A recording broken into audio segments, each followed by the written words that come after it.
Hello and welcome to a new video.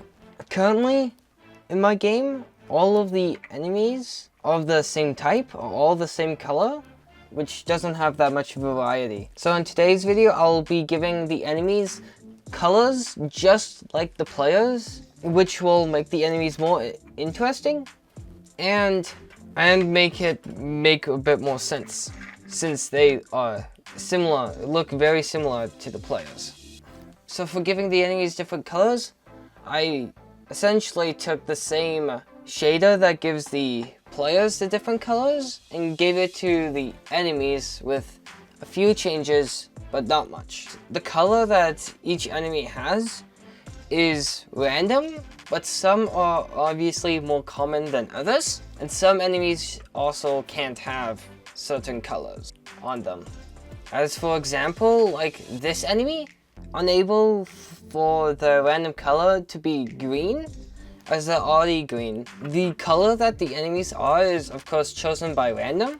The color and the chances for each color is actually affected by the level, with each individual level having their own values for each enemy, weighted at different values, with some colors being much rarer than others, such as gold, silver, and bronze being the three rarest, and then the other colors, whatever they are, being much more common. So with there being many colors to the enemies, I decided to create a journal of sorts that will contain all of the enemies you've found and their colors, as well as many other things.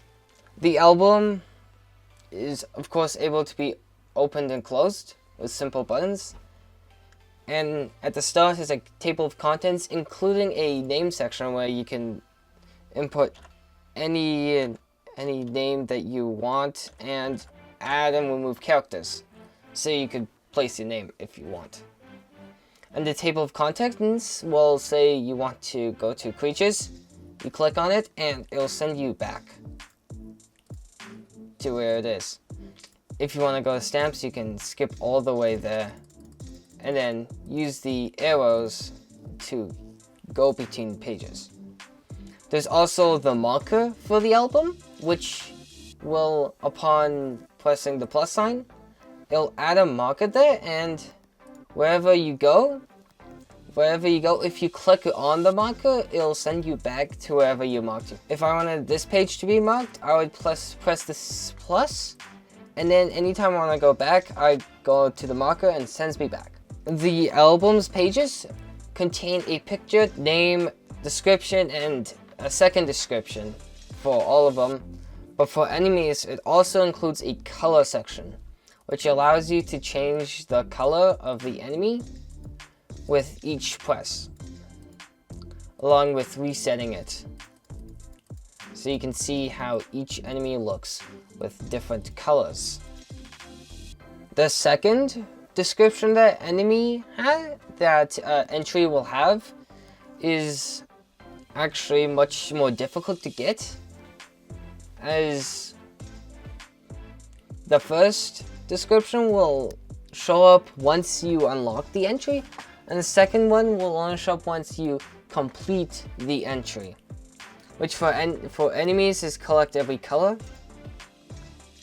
and other places like worlds would be completed getting all the fragments. There is of course a lot. The album has several pages. The album is able to store many different features that you encounter, like the areas, enemies, collectibles, NPCs, stamps, and machines that you encounter throughout your adventure. In the table of contents, the stamps page is for a new thing I've added that you can sometimes obtain by completing a level, which after the cutscene that'll happen at the end of a level, you will now receive a little thing that will show how you did on the level. how you did on the level with your time, enemies killed, sugar collected, and key fragments. And for the first level, upon continuing, you will experience an extra cutscene. And then after some levels, sometimes when completing a level, you'll receive a stamp, which will show up at the end and get added to your album.